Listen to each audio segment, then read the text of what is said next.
some of like the quicker things quick while and we wait? easy I stuff. think we can. Unless you'd like, and I don't know if you want to start with public comment, or if you want to go to new business and then go back to public comment. Yeah, we can open the public comment period. If anyone has public comment, please raise your hand, and we'll limit comments to 1 minute. Sir. I take umbrage of the 1 minute. So what I have to say is that I have issues that have not been addressed, and being excluded from meetings, being shut off on the microphone and muted, or not having acknowledgement when I raise my hand online, I find amazingly disruptive and an abridgment of my rights. I think you people are in violation of the state constitution under Article 1, 5, 8, and 19. And I want to pursue that. I don't have, that is a little bit longer than 60 seconds to pursue. If you wish to silence me, you may want to call the sheriff now. Because I need more than 1 minute. Well, I certainly What's your have. pleasure, sir? I certainly have no intention of calling the sheriff right now. Do you want to Well, elaborate a little bit on your comments so we can address about them? 12 years ago, I came to town. And I had an issue with a property near Barre, across the street. And this property was abandoned, or seemingly so. I was inquiring as to what would be done with it, and I was told it was going to be seized, is being seized by the town for back taxes. That was 12 years ago. Subsequently, this spring it burnt down. It still sits there. I asked what's going on with the property, and it's still being seized by the town. Well, the paperwork on it was filed December of 2017 in the court. What has happened?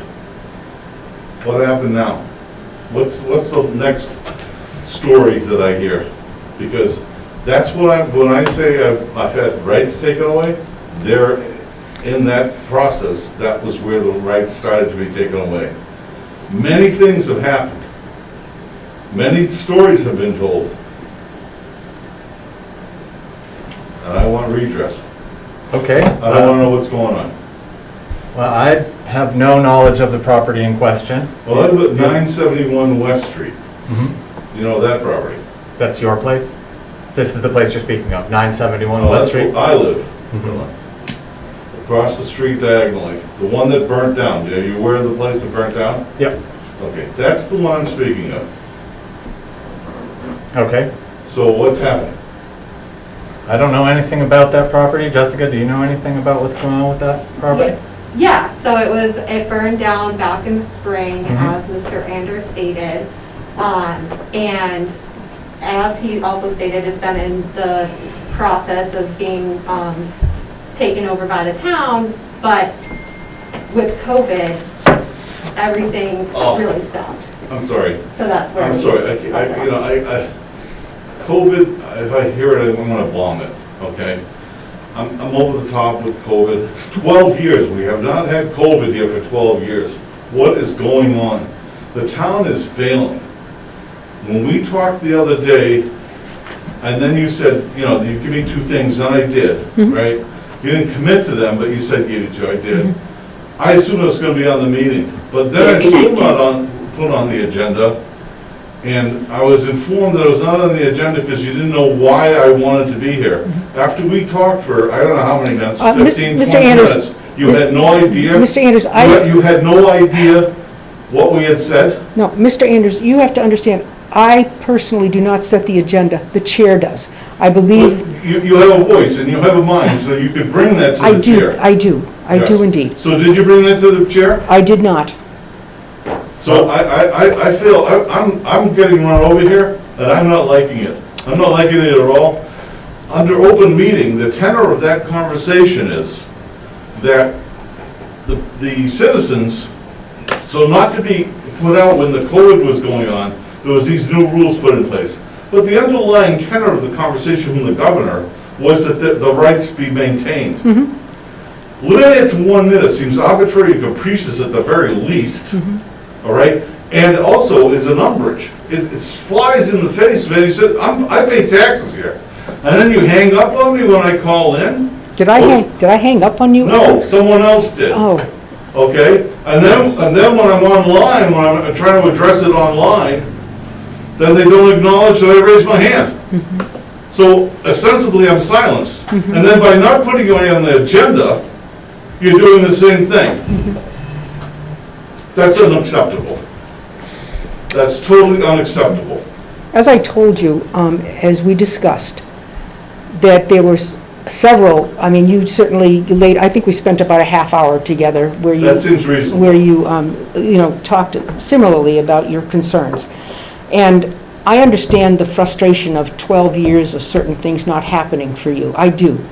And the only thing that I can tell you is that some of your concerns, in my opinion, are legitimate and should be addressed by the board as time, permits. And I didn't put down the public comment would be 15 minutes or 1 minute per person. That is something that has been part and parcel of the select board's meeting. I'm not saying it's right. I'm just saying it is part of what has been the process. You're bringing it to our attention. I've certainly had conversations with Mr. Lipson where he feels similarly about some of the issues that you brought to my attention. I can only tell you that I will begin to work on this, but I'm only one voice, and I do have a voice, and I do have opinions, and I think I use them when appropriate. I thank you for coming here. It's very frustrating. My guess is that property is in land court somewhere. And I can... Well, as of December of 2017, it was in land court. I know, but now I can certainly take a look and find out where we are in the process in land court and get that information available to the public. Because there are a couple other abandoned properties that I personally am very concerned about that should be in land court if they're not. And Jessica, you and I have talked about those. And so I wish I could be, shall I say, quicker at fixing stuff, but there's a process that I have to go through in order to find out the proper information and to make the response to the information so that we can move forward, whether it be with abandoned properties, whether it be with the way in which we're going to work with broadband and internet access. We're working hard on that. So I hear you, I understand you. I've never hung up on you, I've never tried to silence you, and so I do take umbrage at sort of being thrown in with the hole and saying, okay. You're sitting in the chair, madam. I understand where I'm sitting, and I understand how long I've been here. And so certainly I can, just like you can take umbrage, I can take umbrage. So my concern is somehow we have to figure out a way to get some of the things that you've brought to my attention remedied, because they are reasonable requests. But to think that we talked on Thursday, I think, without an appointment, so it wasn't like, I had a lot of time between now and, Monday, between Thursday and Monday, to fix anything. All I've had is the opportunity to talk with Jessica about some of the concerns and issues, and tonight you're here, and we are spending obviously more than the 1 minute that is in the agenda. And I'm happy you're here. And I continue to say it will take time for us to resolve some of these issues, but I don't think it's fair to hang up on you, and I don't think it's unreasonable to hope that together we can come to some resolution on some of the issues. I'm not going to say we're always going to agree, but I think we can at least work through a process where I will at least be able to say, this is where this piece of land is, this is what's happening to it. That's my obligation to you as a citizen.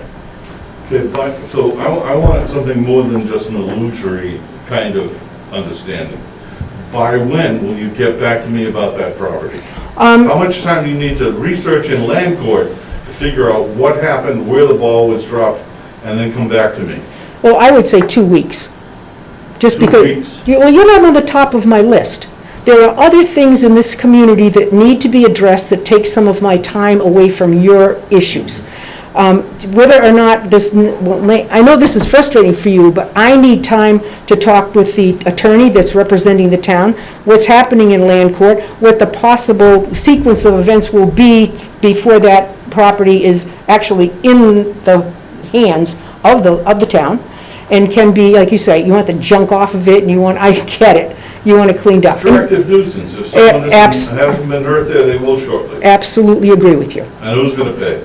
Well, The yeah, landowner. that, We're responsible, the landowner. So They're not once we paying buy now. it, we're They're not paying now, responsible. so they're not gonna pay anything. If the landowner doesn't pay taxes, they're not gonna pay for anything. They're not paying I would say That that, doesn't matter. What I'm Okay, trying to tell you is if the digress. town takes I don't it, wanna digress. We I own it.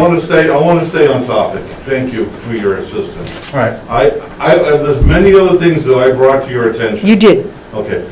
I don't need to go through blow by blow all of that because it's dirty laundry, all right?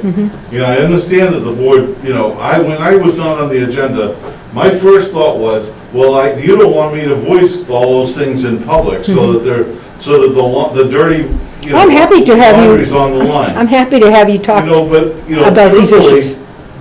taking and shutting someone off the agenda, that's doing the same thing. It's a matter of silencing. I will talk to the Attorney General, because I think you're out of order. And I said, there's 4 articles in the Constitution in Massachusetts that you're abridging. I alluded to them, I assume you have them written Well, down. I'm assuming you're using you in the collective sense. I am using the And, town as the and, you. and I would just say to you, you certainly have the right to do your evaluation of this situation and to make any concerns or complaints, you know, known to the Attorney Something General. has to be fixed here. Well, I mean, it's not a small amount. It's ubiquitous around the town. Okay. Things are not being handled. You're looking right now to get more money. You said to me, well, we gotta do this, we gotta go through this process so we can get in the bid process to get more grants. Money was granted to the town through the COVID thing, and the town bought some tents. They're laying out in the rain. They've been laying there since they were delivered at DPW, and they came in boxes. They've been there, laying there so long, they rotted away. no, they have not rotted The away. boxes have rotted away. They have not. The boxes have rotted. Well, let's put it this Okay, way. I saw them- Listen, the shrink wrap is still relatively in place. I get it. I've been down, I've seen it too. I've I seen the understand. shrink wrap, I opened up the boxes, there's water inside the tents. Nobody has the sense The point is, why are they to outside? put a cover on them. Is something wrong with you people? And now you want more money to spend? And you think that we're going to give you the right to spend all this money because you have disrespected the initial money? When I came in here, you said, well, it's not your fault, it's the chairs. I didn't say that. Well, wait a I said, minute. I don't set the agenda, the chair does. We asked, the citizens asked, that the chair step down and move out. He's arrogant and he's a bully, and we did not hire a king. Now, we asked that the board be reorganized. It's like talking to a wall. We're tired of the BS. And we're not gonna give you rights to 1-point-something million dollars because you haven't shown that you can spend and respect little money. And we're tired of this. Well, And this is not gonna happen. We want to know when the board is gonna go through a reorganization. Not because of COVID, everything's because of COVID. I mean, all I know right now is the chair used, and I'm not using disrespect, but is using the town administrator as a puppet. Now, we're tired of this. well, I disagree with your analysis that the community has asked for anything. You have asked, you have come forward and made some recommendations. Those are And I recommendations. have represented the words of the community. Now, how difficult is it to reorganize the board?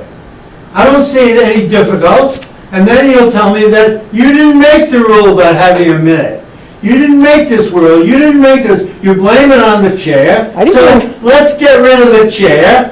Why don't you know, when you came on board, we thought there was gonna be a breath of fresh air, but it's the same old crap, and we're tired of it.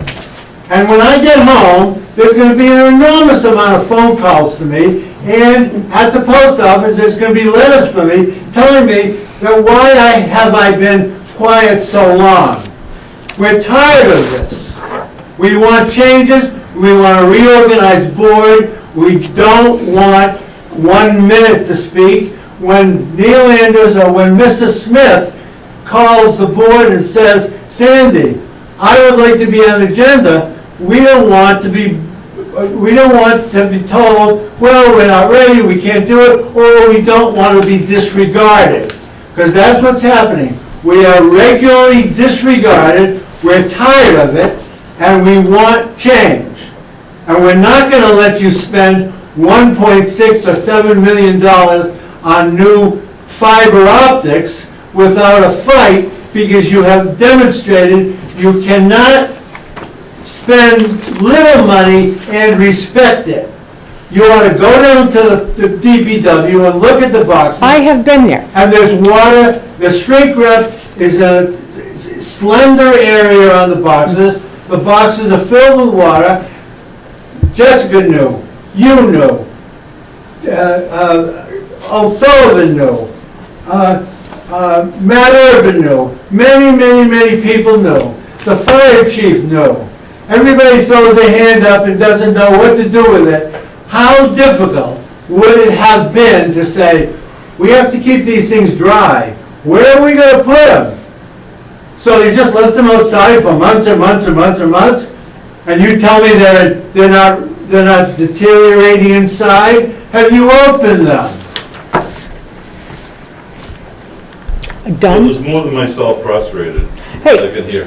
Listen, And I I don't hear know you. what to do with the rest of the laundry list. Okay. It's immense. well, frustration is certainly something that I can understand. People can be frustrated. Okay, so the frustration is only part of it. The action that's not happening is where the frustration comes from. Okay? That's where it's coming from. That's what needs to, the things need to be addressed in a more timely manner. You know, the list that I gave you in the hallway when I was stood there, or whatever that was, if you think it was Thursday, I'll go along It was with that. Thursday. So you have a grasp of all of that, I'm sure you do, you know. It was quite a bit said. There's much more. I would say double, triple of that list, easily. When do we meet to discuss this at full length to get a complete overview of what's been missing and what needs to be taken care of, not just from me, but from fellow citizens who are equally as frustrated. So that there's input, not limited to 60 seconds. That's just total rubbish. I mean, I assume you're addressing the whole board with that I'm query. addressing the board. Yeah. And I have a question. When are we going to have a board reorganization? It was asked several weeks ago, several months ago, and all of a sudden, all that happened is this: nothing. We want a board reorganization. Is that clear to everybody? The people in television land want a board reorganization. We want changes. We're not going to listen to any more BS from any one of you people. Well, guess what?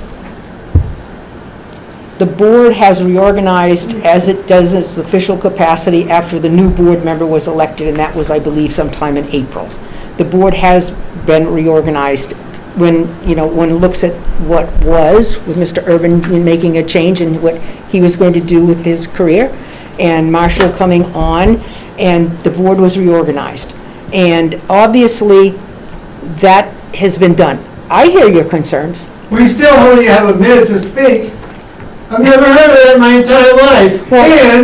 And Hey, I can the chairman, I can hear you. and the chairman, well, I want television people to hear me. I'm sure they can. And the chairman has hung up on several people on Zoom and on however method it is. He hung up on, that's disrespectful. We don't want a chairman who's disrespectful, because that means the town is disrespectful, and people do not want to deal with a disrespectful town, and they can't wait till O'Sullivan leaves so they can do some business. Well, that is certainly not information that is useful to the committee. So reorganize the board. How hard is that? All you have to do is sit down and say, we are going to reorganize the board. Get it done. I would say that I don't think the board is interested in doing that. Well, the people are interested in doing that. Can you hear that from the board?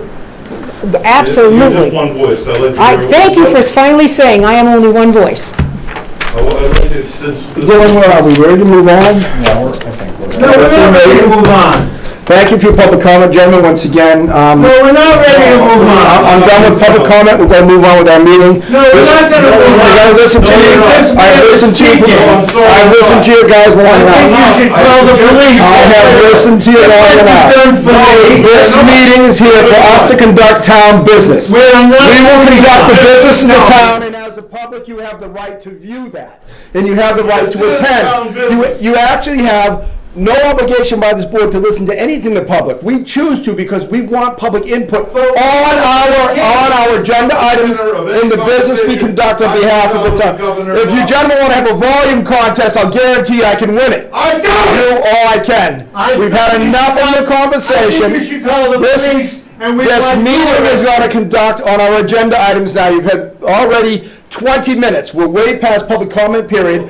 We will be moving on. Our first item for the We have business will something be, to say. gentlemen, once again, We have something if to you're going to say. continue to disrupt, please leave the meeting. We're not leaving You the have been meeting. asked to leave the meeting. We're tired of your bullshit. We'll make a note again in the records that they have been asked to leave the meeting. That's fine. Mr. Urban, I'll give you 1 minute before you move on for our To time. leave the I just meeting. wanted to ask you. Can I have a, no, I I only have gave you the 2 beer floor, time. Neil. I'm just When- asking for a little respect. We want King O'Sullivan to leave the meeting. I want respect too.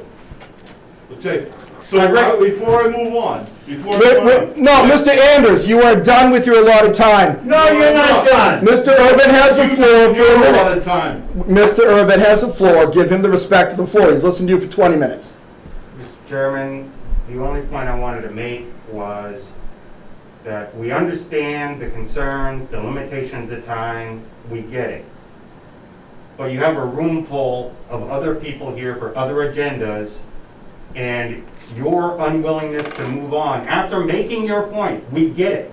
And if you have other things, I would suggest writing it to them, put it in writing, all the agenda items, and send it to every select board member and the town administrator. We've already done this. Actually, I can guarantee you have not provided that whole list that you want to talk about tonight in writing to them. I have written to the town administrator So I'm done. and That's all all I the wanted to say, selectmen Chairman. numerous times. So when And can we nothing- have? Okay, so first of our items on the new business tonight will be the broadband internet We expansion. have our time. So the broadband internet expansion We're not is, When can we interested in have our time listening before to this you, board? O'Sullivan. all right, it's 7 minutes of the meeting's gonna be adjourned for a brief recess. We'll When can I come back have in about 5 time minutes. before this board? All right. Let's leave the room. When can I have Why my don't time you get out, before this board? O'Sullivan? Can I ask a question? We'll leave the Have room. either one of you ever run for office? Yeah, sure. Nothing to yell at, I Sir? wanna keep talking. Okay. Well, then why don't you We run should again? leave the room. We'll keep talking. What's the problem? Have you run for service? That's a No, nice I haven't. segue. Oh.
of the costs for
attachment applications to National Grid and Verizon. Then you do a route strand map, which is basically what's the most efficient way to cover all the people you're trying to cover. And sometimes you'll find that Verizon might own a pole or National Grid might own a pole right next to each other. It's obviously not necessary to license both poles. So you try to figure out what's the best efficient route to minimize the number of poles you actually have to use. Then you do a fiber design, construction, RFP bid creation, because this would be under 40B. You need to put everything up to bid. Construction and project management, because you need to have like a clerk of the works. And then the material bidding and procurement. And this is actually becoming more and more important as the cost for fiber keeps getting higher and higher. And then the final design and as-built. So as the network is actually built, you need to make sure that you have the drawings of how it was built, so that if a new splice needs to happen somewhere down the line, that you have all that information on file.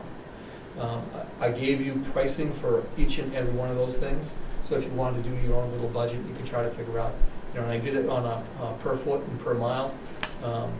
And also, I should have mentioned the 3 assumptions that we were working under. The most, according to the information that we have, the most that this network could be would be 117 miles, which came from the 2016 cherry sheet. So the state of Massachusetts, what they have, the town of Barre is having as far as road miles. I'm guessing not many road miles have been built in the past 5 years. We assume that a building this size would have one central location where everything will be coming back to. And then also that the homes, the unserved homes on Spring Hill Road would be not included in this. One thing that came up internally as far as Spring Hill's concerned is if a network was built in town and you want to make sure that all the houses were included, we would happy to transfer the facilities on Spring Hill and Old Barre and Old Dana and Dana to the town. The actual buyout for that is, we gave you an estimate of the cost to be $104,000. The town will be paying for half of that. The buyout will be the other half. At any point in the future, if you wanted to do that.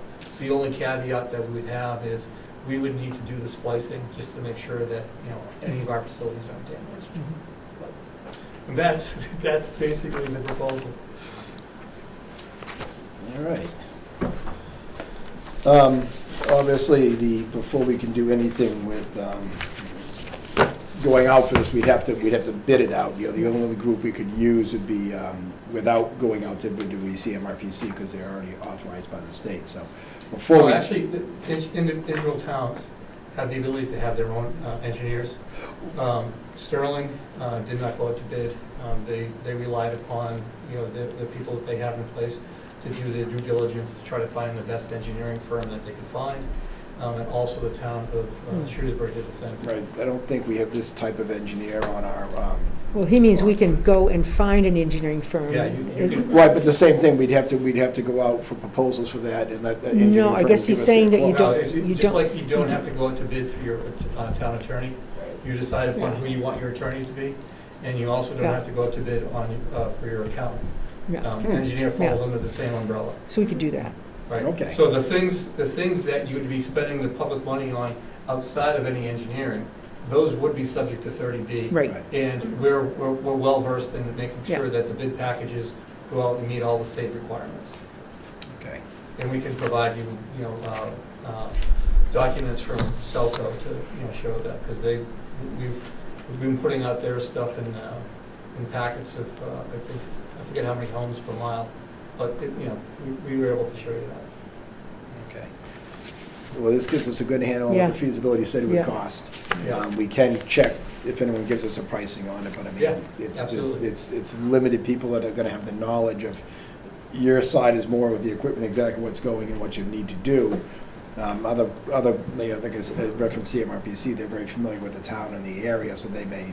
Yeah, absolutely. I'm not saying. Yeah, so we certainly have to just check the pricing, and if they're, if they're really close, it's not hard to go where we want with it, but we gotta see where they fall before we do that. I like the turnaround on it is quick enough, and will let us move on with the project if we go that way. Yeah. I like the idea of getting it by more houses in town, Yeah, because absolutely. they have the option Absolutely. to choose. And I'm, frankly, we're curious to see if Charter has any reaction to this, if they Yeah. step up and say, we'd like to run the rest of those and do X amount. It doesn't mean we don't want to do 5 or more in the future, but it wouldn't have to be a rush now, if they picked up some of the other houses. But I have my doubts. They've had plenty of opportunity in the past, and even if they do it, I don't know if it really stops us from wanting to go a different way, because I haven't been happy with their service to the town. I don't think anybody's been thrilled with their service, so. Yeah, and I think like everybody knows, Charter or Spectrum has no financial incentive to spend any money in town. No. They're the monopoly, and they know that Verizon, with their DSL service, is not posing any type of Oh, threat to God. them. There's no competition there. Competition is always good. You said we have someone? So the representative from Spectrum's on the call. Did they want to comment or speak? Well, they're the next one on the agenda. Oh, okay, all right, so we'll get to them next. Okay, so this gives us the background This is great, information this is we exactly, need. this is quicker than we thought you'd have this back to Yeah, us. I'm for very, sure. very glad, thank you very much. Sorry, it was a very confusing and difficult and- start to Well, our it was meeting. memorable, to say the least. It was memorable. That we can agree on. Shouldn't have been that memorable. Should have had you out of here, Yeah, that's 10 minutes. yours. Yep, I'm just putting And- that, I put my done stuff in front of me as we go, so I don't overlap. Again, thank you for your time. Thank you. And I apologize. Not- Yeah, you're I'm welcome. an adult, I should not lose my temper like that. And we all lose our tempers. It's frustrating sometimes when people don't Thank you. listen and they just say. So is, So Spectrum is up next, and this is, what is their proposal here for that we have, Yes, Jess? so their proposal is for the build-out of the municipal fiber network and the Meraki environment, which is the firewall that's Mhm. gonna go end of life at the end of December, so. But it takes a while to build it out, so we have to, get started soon. yeah. Right, because if we were gonna do that, we needed different service in them as well, to be able to do that environment, or Well, Or is it- yeah, is that, are the services set up for that, they'd have to just, I don't know, software type of thing, or is it? I think she'll be able to explain it a little bit. All right, Cassidy, can you hear us? Yeah, can you guys see me by any chance? No. I have to give you permission real quick, sorry. Oh, no, and it's okay, either either way, you guys don't have to be able to see me, that's okay. I just wasn't sure if it was on or not on your side, so. It should be on now. Perfect. There you go, now we see you. Hi, guys. So thanks for letting me join. Yeah, so we have a couple things to talk about. So on the town side of it, this is kind of an all-in to get your networking equipment as an operational expense instead of a capital expense, where right now every 3 to 5 years, you guys should bear a budget with Town of Rutland, and you guys come up with a large amount of money every 3 to 5 years to replace all of that networking equipment with CM Geeks. So I actually have been working with Paul over at CM Geeks, and Town of Rutland just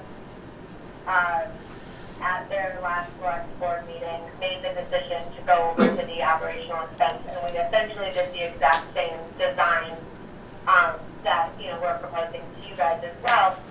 And then you guys, Barre and Rutland together, wouldn't have to come up with those capital expense costs every 3 to 5 years for new equipment. We replace the equipment with the newer equipment every couple of years as things are advancing, and it's all part of that operational expense with your internet access. It also brings in a more dedicated and secure fiber network for the whole town, rather than some of them being under DSL or a cable modem or this or that, and kind of all smashed together. It's a more dedicated, secure network for the whole town. So Paul and I at CM kind of discussed having the hub be the police department, because it's a secure, dedicated location that he would have the networking closet in, and the internet access would be kind of centralized at the police department, and then a firewall would sit at the internet access at the police department, which is a next-gen Meraki firewall to protect the entire town. So rather than there needing to be individual firewalls at all of the buildings share that one firewall that protects all of the internal traffic before it goes out to the world, out to the internet. If I could just interrupt, Your town information is all protected. could I just ask, when you're talking about all the town, you really mean just these municipal buildings. buildings, right? Yeah, Yeah, the town buildings, exactly. So the Okay. police, the town hall, Henry Woods, the DPW, the library, senior center, 2 fire departments. Yeah, so I believe altogether it's about 8 locations. And this replaces all the individual internet connection costs, and then also the networking equipment costs. So this isn't an above and beyond, this is essentially instead of.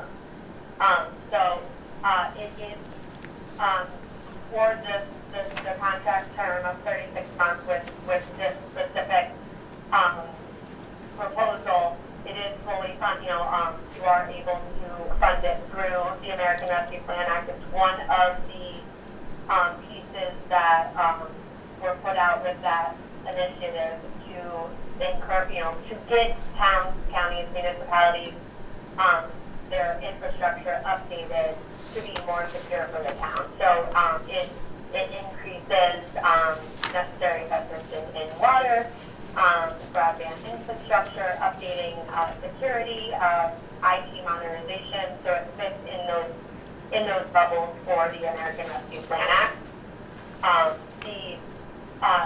What I was talking about with the police department is kind of that main hub, but then all of the additional locations are all connected through a dedicated fiber LAN. And all of them are connected to each other through a dedicated fiber so that they can all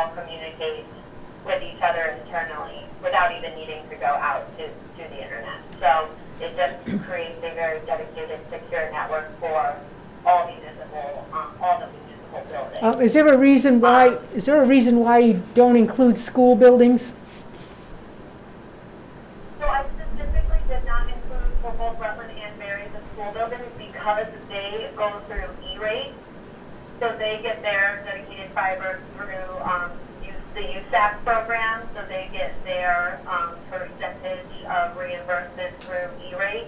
And I reached out to the schools directly just to see if they were planning on doing E-rate, and they were. So I didn't want to include them with your expense and put that money, put that into the town's budget when they already had allocated funds for that. Where it just saves, they get less for yours because they're going to have that allocated for through USAC, which is also another federal program that that works specifically with schools. Okay, thank you. Yes. And then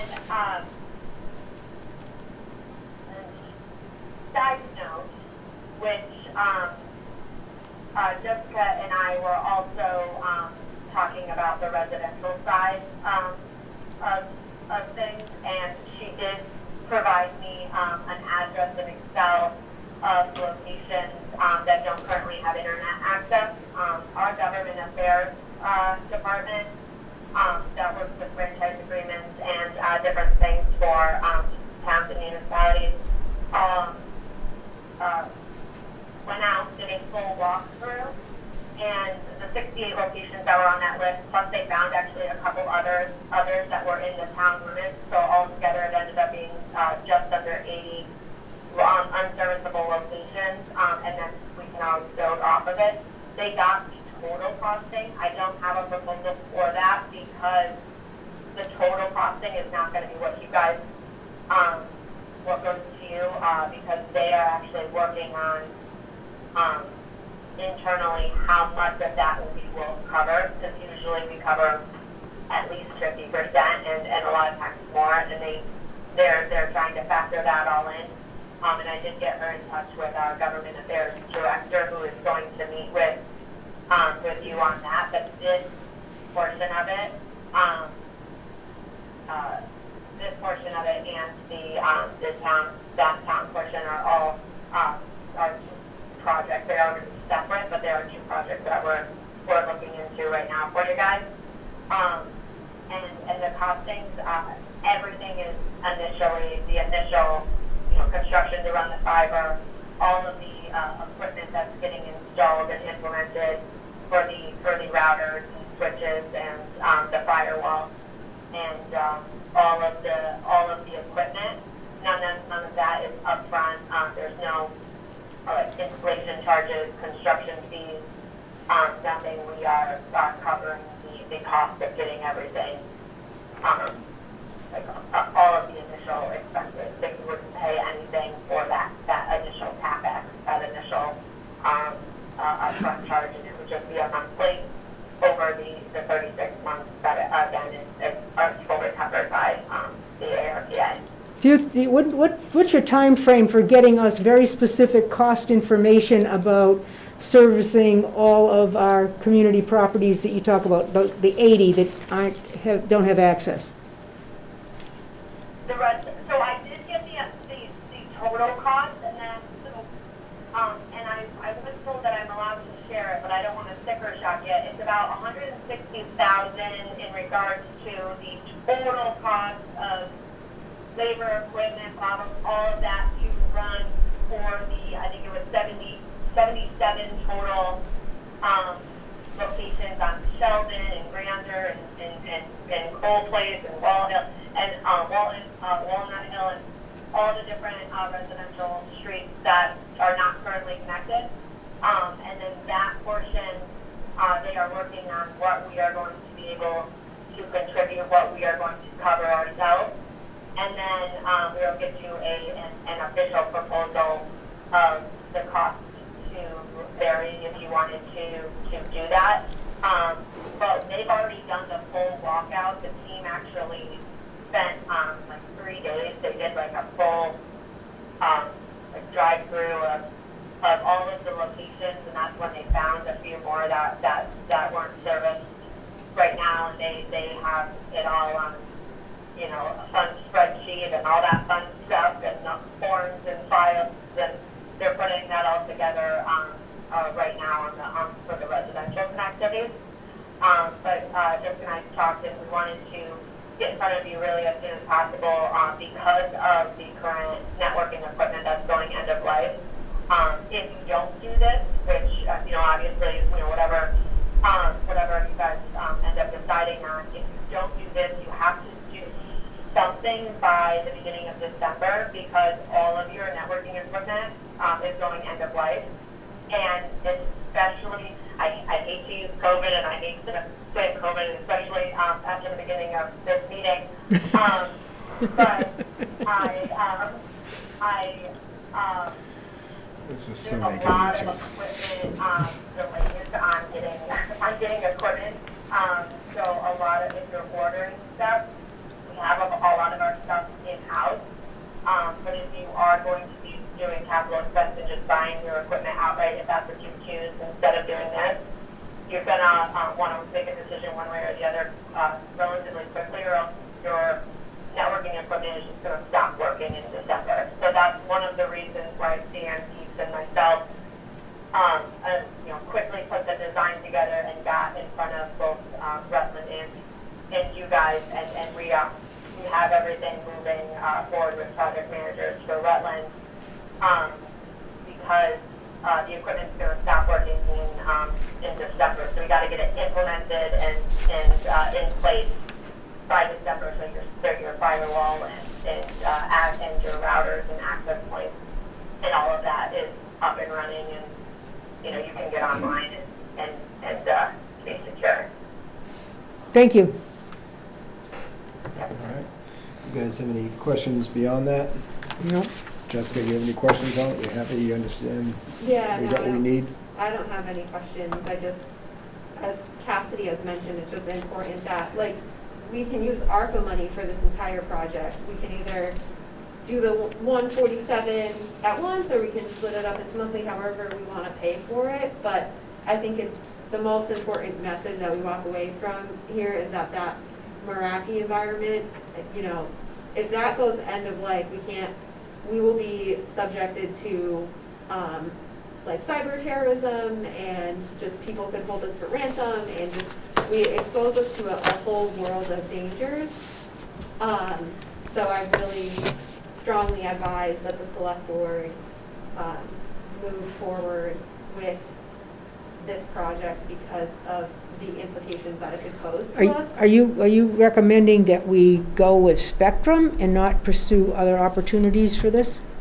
I mean, we could absolutely pursue other options for it. It's just my concern is that if we don't have this done very soon, like she said, we have they're working with Rutland right now, and they already have the project managers on the ground working with them, Mm-hmm. and it would be very seamless for them to come over and to Barre. Mm-hmm. And so I just worry about timeline, Mhm. that we're kind of crunched for time at this point. Okay. Matt? Just a question regarding timeline. Due to the cost involved, if you went with someone else that's not already under contract via change order, Right, do you have to include a procurement process in your timeline? that's what yes. Yeah. So all other options Right, and I mean, seem we to have, have a bigger impact on your timeline Yeah, in December. absolutely. and it would have a bigger impact on our wallet as well, because I don't think if we just went out to bid for a network, it wouldn't be covered by the ARPA funds. But since this is a whole package including fiber, I don't even know what the cost would be. It would be substantial, that we don't have budgeted. Well, the other point not to take lightly is we are each other's backup for computer networks. So to have a matching system to Rutland makes a lot of sense for this especially. 'Cause that's well, it could be our a backup. similar system, because this networking isn't like, proprietary. It's just that, I just wanted to make sure that we get the best, I mean, I don't want to say anything bad about Spectrum, but, I mean, we've been so hopeful for years that there would be a more, largesse view from Spectrum to look at those homes that aren't covered, that they would, that would happen. And so maybe now it may happen, I don't know, but, so that's just my concern. They wanted to make sure that we Right. get somebody that, or get a company in here that would potentially serve other needs for us if Spectrum can't. Right, and did we get an answer? You said you had a number for the build total, and some portion of that would be absorbed by Spectrum, but did you have a time frame and how long it would take them? Because I assume the difference between we're looking at running new fiber, we need to get all these pole permissions, and you already own most of those because your cable's out there. Correct, yeah, so, your project and Rutland's project is identical, and one of the big things with it too, so Paul, and I don't know if you're familiar, but he does, both Rutland and Barre, IT consulting, basically, he kind of helps manage the network and everything. We give a managed portal that, if you guys went with this, because Rutland is also going with this, he is going to get a co-management portal that we're also going to give admin access to the town of Barre, that we fully manage it end to end, so you can take a vacation and not have to worry that your network is not going to be working, but you still have a lot of control and visibility. That we got everything started. The fiber is underway with Rutland, and that is going to go live at it's scheduled for the end of November, so that way it's on before December 1st, so that way they can implement the new networking equipment before the other one goes into play. They just signed their paperwork and got everything moving the week before last. So I actually specifically spoke with that project manager internally with Spectrum to see, could we do the same timeline with Barre if I get that moving? And they did say that they will get the same fiber crew that's running the rest of the lines, and so the surveys are done. We already have all of our licensing. We already essentially have everything priced out on our end to what we need to do for the project. Now it's actually, if you guys just, voted to do it and you sign, seal, deliver, let's move forward, we just start setting up the timeline so we can meet in December, because I was saying to Jessica earlier, there's not much that makes me lose sleep, but end-of-life equipment is one of them that scares me a little bit. So I want to make sure that we get you on the timeline and we get you moving before December. So I'll make sure to meet that deadline as long as I have like 60 to 90 days is usually, I can usually meet it. All right, thank you, Cassidy. Any more questions before we move on? No. We do have a good agenda to get through. Thank you very much. Okay, thank you. Okay. I don't think we need to act on this tonight or anything, and I don't want to. I want to be able to look at it and see what our other options are, time frame wise too, if it could be done. But obviously, time is of the essence, and that ability to have it done seamlessly and quickly is compelling for that portion of it. Right. And plus, it seems like their price, considering they're going to run fiber all the way through all the buildings, and all that is done for a $50,000 a year expense is really, I don't think we're going to come close to that. If we had to have you run fiber, we already know our expense would be probably in excess of the $50,000. Well, since that was kind of asked as a question, Yes. there's two different projects. I Yeah. think they both get kind of conflated. I agree. So- Right, they're throwing that other project in, which we thought they might when we get to this point. The network for the Meraki equipment, the firewall, and the municipal buildings, if they have the rights to what's called overlash, the fiber to their existing facilities. Which it sounds like they do, they already They licensed. said that they have the licensing. That's why the They could numbers, get that done really quickly. that's why the number's only 50,000, 150,000 done in 3 years service and everything to boot is, You know, normally, Sounds, you're looking at about $32,000 a mile for fiber, the cost to build, but then you have to add on the pole attachment licensing. yeah. If that's already in place, then they're able to move very fast on it. And they're probably moving three Yeah. miles a wire. The Meraki stuff is actually owned by Cisco now, we're Yeah. a big Cisco house. We could do that, we're actually on federal contracts that would allow you to do that. However, there's two constraints there. One is the time frame, right? Which is our If- biggest concern. If you need to have this in place by December, then yes, that's a big problem. And the second is also kind of along the same lines, is the ARPA money. You need to start spending the federal money. So those two things kind of go hand in hand.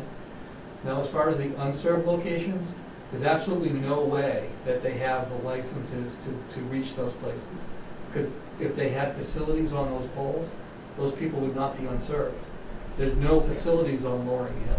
There's no facilities on Spring Hill. So they would have to go through the same process as everybody else in order to get the rights to attach to those poles.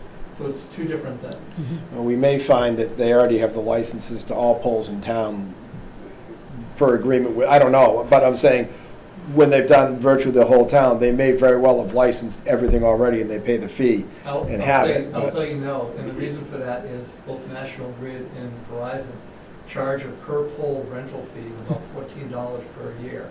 There's no reason that they would pay that if they're not using it. Right, but I'm saying they could have already done the study in that portion where they just have to That's attach and pay the possible. fee, which is, as we said, Yeah. the largest amount of time is waiting for them to get out and inspect the poles and say they can have it. But if they had that, there'd be no need for them to do that 3-day write-up that they said that they did. Okay.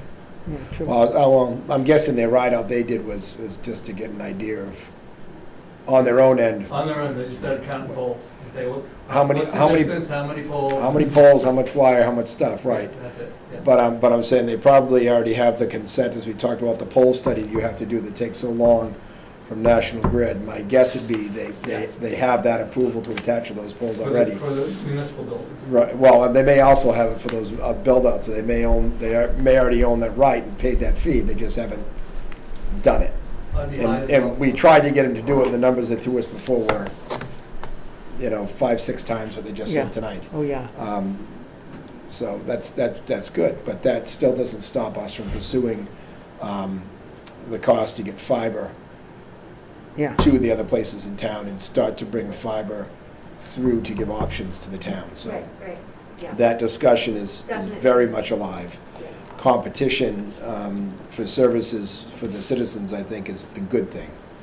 And this will give us an opportunity to wait also between meetings here to let people comment on this and get a feel for what the townspeople think. Because I would believe that they're gonna want us to probably hook these houses up with charters. Certainly, I think we've got to do the firewall. I think we've got to do that. And I don't think there's any need to wait, but I'll put it off one meeting just in case. You don't have to act tonight. So I'd like to wait till the first meeting in October to make a vote on that. And if you two are all right with that, but we can also act if you want. But I don't like to rush anything that quick if we don't have to. As far as our other presentation for Matrix, I still want us to seriously consider at least getting the study going, especially if we can use the ARPA funds, and be able to present to the town and maybe have some public hearings on it and see what the town wants to do about getting a second option in for services. Because I think a lot of the town would be very interested in that. And I definitely think it's two different projects. The one, as far as serving the rest of the residents, definitely encourage a little bit more discourse. Right. This municipal project, though, it's gotta go, yeah. it's definitely gotta go, and it's honestly, like, we won't have to pay an internet bill for 3 years. I mean, we pay for it for ARPA, 50,000 a year But- for. yeah, but we don't have to worry about that for 3 years, so that also opens up.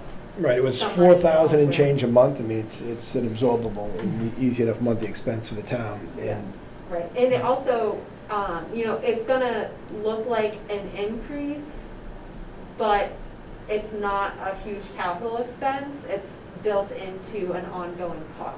So instead of at once every 3 to 5 years, we have to come up with a significant amount of money to replace this firewall, it's something that's built into our, this budget that she presented to us. Right, and I assume that that's a 3-year budget. I assume there'll be another budget in 3 years. Correct. It may not have as much expense if they're keeping up with their equipment, Right. but it may. I would expect it would go up some. It's not gonna stay level 3 year after 3 year after 3 year. Right. All right, so I think we're good on that. We're probably gonna move forward with this. We'll do it next time. We've gotta continue on with the matrix. I still wanna move forward with the feasibility, but once again, we'll Yep. vote on that next meeting and allow discussion, allow input from the town on it, but we'll probably move forward, unless we get a really cheap price somehow from, someone else on it, but I doubt. I think, I like their feasibility study, would like to get that done to know what it's gonna cost. Then we have something to present to the town, especially if we go capital, when we talk about spending some of these ARPA funds for it. We could bring that to the special town meeting, that the town vote on how much money they want to spend and how far they want to go with this wire, but we need to have this study done to give those numbers to the town, so. We'll think about that before next meeting. I thank you again for your presentation and your patience And again, I tonight. apologize for the outburst. Not at all. No apologies needed. It was a frustrating time for everyone. It's unfortunate, but that's what we get sometimes. If you do have any questions, please let me know. Okay, All right, thank thanks. you. Thanks, Chris. Thank you. Good night, everybody. You too. Next up, discussion for the electronic sign in the common with Paul Cranston. Is he virtually He not is coming? He emailed me earlier, he had another conflict come up tonight, so I figured we could either discuss it or wait for him to come and. This, I assume, is on the permanent sign? Yes, We're talking about? we talked about. We had talked preliminary. about it a couple months ago, and then the conversation kind of died. Do you know what his input was? I mean, we Well, don't need to his- push it. We can bring it up another time. I think it would be valuable to have him here just because he's in favor of having it on the common, and I know that the select board, If it is, I'm concerned for how it's designed. Just how it's designed and You how know, it's placed, yeah. If we have some nice plantings on either side or something, Yeah. it's kind of, you could also plant behind and over it and have sort of a center Yeah. part of a bigger floral or some sort of vegetation design would look nicer than just a sign. Yeah. Because they can no. look horrible, De- something. Yeah, definitely like a very nice looking sign, but I think that there was just a difference of opinion on maybe where it should Where. go, so that's why I figured, he wanted to talk about this again, so. All right, I don't know if okay. you guys wanna. I'm all right with just putting it off until next time unless anybody wants to have some, I'm good. speak on it since it's on the agenda. Otherwise, we'll pass over. Okay. Junkyard job or request to use town property. Where? I don't see Jay here either. We talked last week about him coming back. Yes. And I definitely meant to call him today, but I just got sidetracked with too many other things, so. But while we have that on the agenda, I'll go back to what we talked about before. He obviously has a vending truck, which is licensed with the state and the local proper Board of Health is done. Yep. He's looking for just being able to use town property. Like I suggested, maybe pull up to a parking lot and sell coffee. As far as I know, we have no bylaw or any policy which governs that. So we really have no legal authority to say at this point. Well, it doesn't preclude the selectmen from making some restrictions. I mean, Right, because it is town property, we can make Yeah, a policy. I mean, quite frankly, But we don't have if one. I was the restaurant known as, say, I don't know, Barre Pizza, or I was, was it the Red Tomato? And this truck were to pull up in one of the parking spaces immediately in front of my restaurant, Right. I would be, okay, we'd have another shouting match, but it would be about other stuff.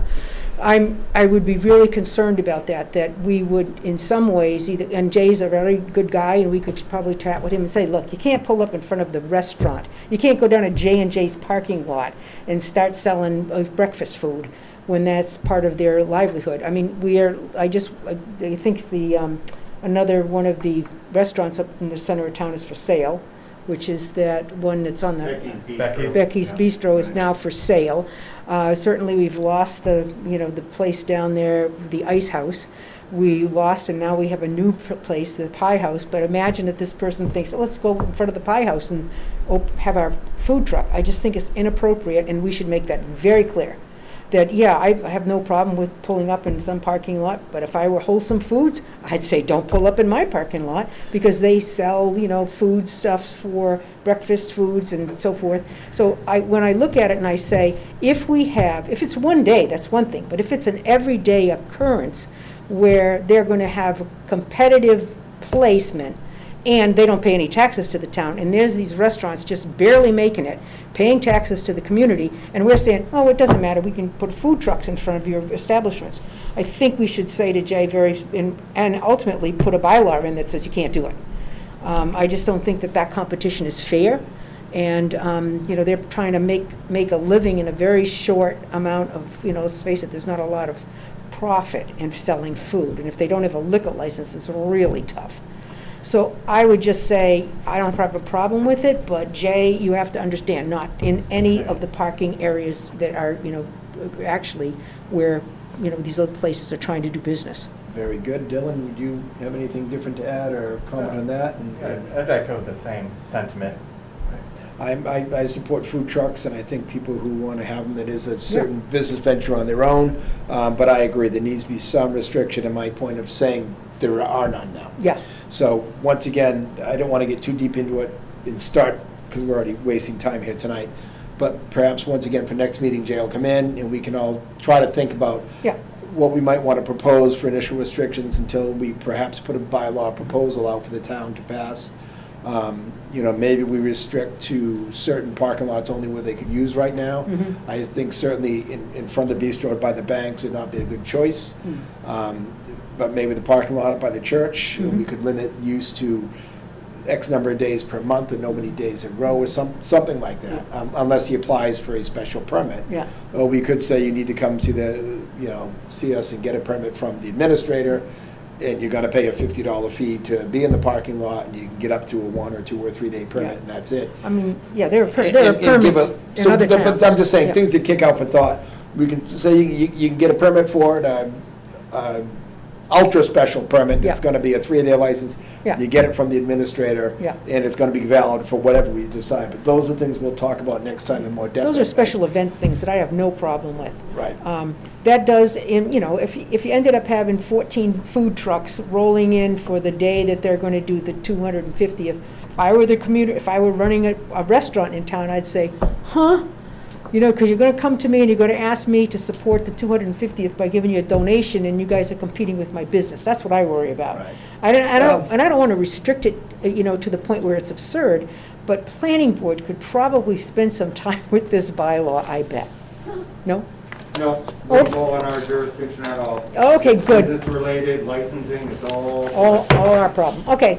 Well, that's my All right. concern, just that I want to make As certain far as I that know, Right, someone so- else might tell you differently. that we don't do something that would certainly mitigate the opportunity of our local, food service, areas. And I agree, we gotta support local business, Yeah. but this is also, it is another type of local Yeah, businessman right. trying to do something, so you wanna make sure he has an opportunity as well. Yeah. And like I said, we get taxed at other places, we make sure we get a fee if the Yeah. truck's gonna park.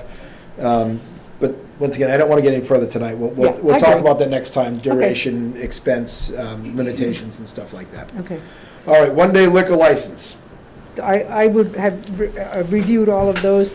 They look to be in order, and I have no problem with making a motion to approve as requested. So we have one for the 250th committee, Yep. one for the Hardwick Winery, and Yep. one for the, I didn't bring glasses, Agronomy. Argamani Farm? Agronomy farm, yeah. Agronomy. Okay. On what? Yes, Yes. yes, Liquor yes. licenses. So I am from the 250-year anniversary committee. They actually reached out to us. Agronomy does not, if they need to pay this fee, they will not be at the event. It's what they have. So you're looking for a expressed us. waiver of fee? We're hoping that you will waive the fee for this, for Okay. both of them. Well, I know that Hardwick actually submitted the check, but we were hoping that you guys would waive that. What is the fee? $100. I still have a date I would look at it this way. To me, this is a special event by the 250th, and they have the right to use the common. Although we have to approve the liquor being distributed there, I have no problem waiving the fee for it, because once again, this is to fundraise, it's for our celebrations, for the town, and certainly we want more there, not I less would there. amend my motion to include the waiver of fee. Thank you. Dylan, you have a second? Well, I think it seems maybe a little problematic if we are going to be accepting the fee from one winery, but waiving for another? No, no. The this is motion for was to all of waive the them. fee for all three. All three, okay. I'm just looking for the second, and then if you want, we'll discuss more. Yeah. Okay, yeah, I'll second that. Okay, motion Thank you is for second to approve these one-day liquor licenses and waive the fee for all of them. And we have a motion second. Any further discussion? No. Hearing none, I'll call for vote. Those in favor? I, Aye. That's unanimous. Request to use town property, Circle of Song. I certainly would, not only thank the Circle of Song for their many of years of working within the community to make us, enrich us culturally, and also for the Ruggles Lane PTO, God bless them, for putting together the Halloween fun night. Those are very important things to the community, and certainly I would move approval of their request to use town property for both of the events. The Circle of Song, you meet regularly, right, in the town hall? Well, we haven't been, we've been meeting at our house, but Okay. people want to have a little more distance, Mm-hmm. and the town hall's bigger, so that's why we would like to move there, at least until COVID hopefully is over. Mm-hmm. We don't really have any money in our budget to pay $50 a week for that, but, So you're looking for a waiver of fee? yeah. Mhm. And this is, I apologize, I don't know a lot about your group and what you do. So we just sing. So it's open to the public? Is it a private group? Do they pay fees and membership, or is it? People do pay to be a member, yeah. To join, to sing, you have to pay, helps cover the cost of our pianist. And it's a small amount of music. And it's not for public, it's not charged admissions or anything like that, it's just... We don't charge admission, we take donations. Okay. Do I have motion? I would move approval with the waiver of fee as requested. Yeah, I'll second that. Motion is second to approve Circle of Song with the waiver of fee for, is this a single day, multiple dates? It's Multiple every dates. Thursday. Every Thursday from, it looks like, September 23rd until December 16th. Yeah, so I just, we're still, we usually work with Peter Lewis and put together a instrumental thing. And I was hoping that we would have a date by tonight for the concert, which we don't. Well, we might need, we You might. do, I talked to, no, I talked to you. Yeah, no, that was hopeful, but I talked to Peter today finally. Oh, okay. So we might need it a little bit longer, but just Thursday nights from 6:30 to 8:30. For And that- right now, no concert. Well, we don't have a concert date yet, no, I'll let you know as soon as I can. That's not a conflict with any scheduling of the... No, I always check that. Again, but I'll always ask. No, no, All right. that's good. Is there any further discussion, Matt? Different time of day, but Veterans Day in November, I know the veterans usually like to hold the town hall for earlier in the day. They may not have asked, but I remember on Veterans Day, a lot of times, depending on the The weather, weather. they may move in, but it's usually earlier in And the you'll day. be in the evening anyways. Right. So. Random time. Yeah, this is 6:30 to 8:30, so yeah, I If assume they do they'd it at be... night, we can come sing for them. Well, they would appreciate it. I know they would. And if we had to, we can always go upstairs with one or the other, but I mean, thank you, appreciate the input, though. Any further discussion? And then I'll call for a vote. All those in favor? Aye. Aye, Aye. Thank you. Okay, let's both be approved. yes. So now, we're looking forward to Master Plan Steering Committee. What about the Ruggles Lane? Yeah. Yeah. What are we doing on our house? Oh, I thought that I was a thought we motion for approved both both. of them. That at the was a same motion to time. approve both. They put a map in there and everything, so I even know where they're walking. Oh, yeah, no, Yeah, it's the that's, same that's, thing they do every year. I know. that's why I commented, that was a motion for both, so Yeah. Lonnie I- made a motion, Dylan seconded. Look at that, I actually pay attention. I know you do. What? It was over both Sandy and I. I know.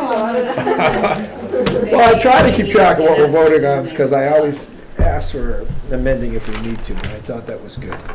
All right, so the Master Plan Steering Committee, Jessica, is this yours in here? Or is Yeah. this, it says I asked for discussion on it? Yeah, so, do you want me to go over Please. what I Yeah. pulled together? Sure. Let me just find it in my packet. Great, so at the last meeting, we had talked about the master plan steering committee. And obviously, the select board has to approve a charge for that. And then I included a list of what I thought would be an appropriate makeup of that board. And so this was just something that I pulled together from what other communities used as a charge. It's very broad, so if you guys want to make it a little more specific, obviously that's up to you. But I just said the master plan steering committee advises on the development of the master plan document, which reflects and supports the community's priorities and goals. The committee also fosters openness and inclusion in the master planning process through dialogue and communication with stakeholders in the community. So I left it to just the planning phase of this project because obviously the implementation phase is going to come at a later date, and I would recommend forming a different committee for implementation, so that's why this charge doesn't reflect any sort of implementation language, because we just have to get through the process first. And then my suggestion of members include one member from the select board, one from planning, one from conservation commission, one from historical commission, somebody from the Department of Public Works, somebody from the Council on Aging, the school committee, the Board of Health, and then 3 at-large members. Because that's something that I've seen in other communities as well. But of course, open to any comments on that. Maybe throw in a member of the business association. Okay. I think that's kind of defunct, but. I I have, don't- Every community of business, I believe, they still have people that, it's just COVID has prevented them from connecting as often as they used to. But certainly And invite I them met if with they. them a couple months ago, they had another meeting to try to regroup after COVID. Okay. So, Okay. just To another replace an thought. at-large with that, or? Nope, nope, just add it and Member of. just to get the input, because business is certainly gonna be part of this. Mhm. They may or may not wanna be in it. Yeah, you're right. It's gonna Be be good. time, but just to reach out to them. right. Anything else we can think of that might. And um, obviously, we need to give you the charge, which is a vote to follow your recommendation, included with the change of adding a member of the business community to begin work on the master plan steering committee. Okay. Do we want a 12-person board, though? Yes. We Matt? do? He means Are you- because it could be a split vote. Right, exactly. Should you have an Well, I'm odd, thinking about adding another one, so. no, an odd number, This is more about just developing kind of like the outline right? and the process that the town will take then to actually go and get all the data and Right. develop a plan? Is that more what you're saying? The steering committee kind of just creates that, this is how we're gonna do it plan? And the. Sort of the outline, yeah, sort Yeah. of get the outline together, what we And the wanna do. consultant does the data gathering. Right, so in my experience, the steering committee, they work with the consultant, whether that's CMRPC or somebody else, almost on like twice a month basis. And they meet, every meeting will be a different topic, and obviously the appropriate stakeholders. So if we got to like emergency response, public safety, we would have the appropriate fire chief and everybody invited to that meeting. And everybody, you know, the appropriate stakeholders would be brought in throughout the process, including town staff. But they meet and they kind of help guide the consultant through what the general public provides in like public forums. So essentially, they'll have meeting A about open space and recreation, gather together in a public forum, spit out a bunch of priorities, and then at the next meeting, the steering committee would work with the consultant on combing through those priorities and making sure that it's like cohesive. So either the steering committee or members of it do that first public outreach meeting, get info from the public, then at the next meeting, they present it to the consultant, Well, the consultant's and generally a they part start of, to include it in the big picture. right, the consultant's generally a part of every meeting, Okay. so, yeah. So you said one phrase there that we don't have listed, and it's what I just wrote down, is open space and recreation. Yeah. We should have a member from one or the other. Right. Have an open space / recreation seat, that'll give us 13, and give us an odd number, because we do have an open space committee, and we do have a recreation, but I don't know how active that board is with open space. it may be the way to go, but they go together. Yep. And that's an important part, obviously, for Barry, what we talk about in Right. the big discussion we had at town meeting about how to keep open space and how much we want. So Okay. I certainly need that in there, and that will give us 13. Definitely. Lucky number and all. Absolutely. Anyone else, questions, thoughts? Or would you want to approve this draft for this portion anyways, and next we'll work on the charge? I made the motion, Yeah. get a second? Oh, second. With- Okay, and then amending to the 13 then? Yes. Okay. with the So we have a additions. motion, a second for the 13 as listed, and any further discussion? Hearing none, I'll call for vote. Those in favor? Aye. Aye. So that sets up,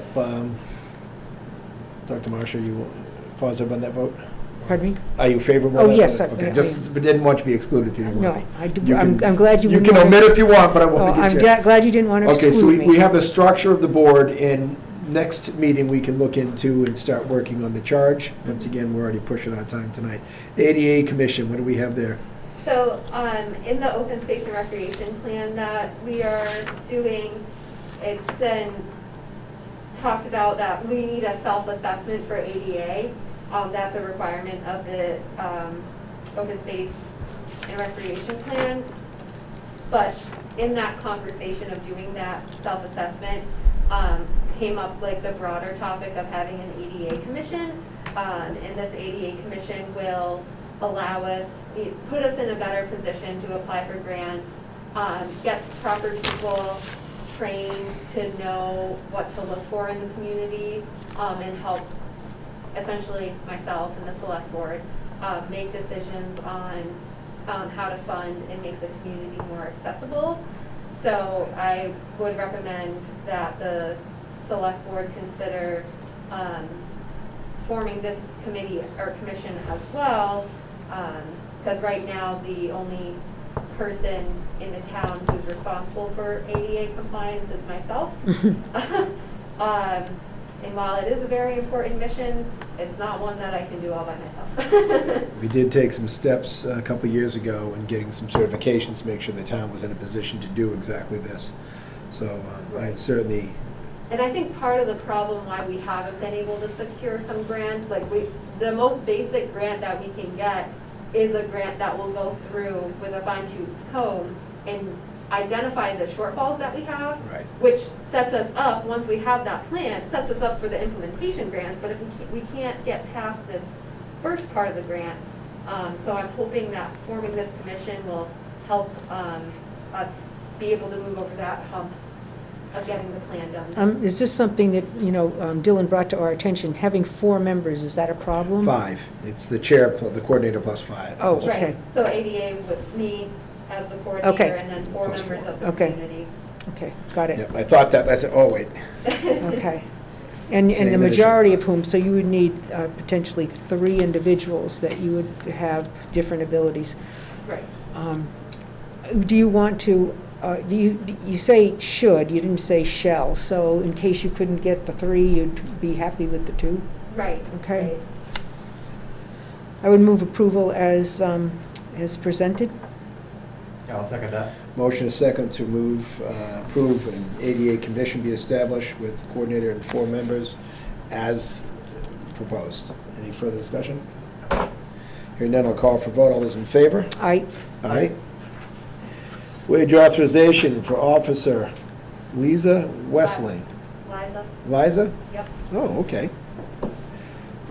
I swear I'll remember glasses one of these times. I think I have a pair of my Have a good parents. one, Matt. Thank you.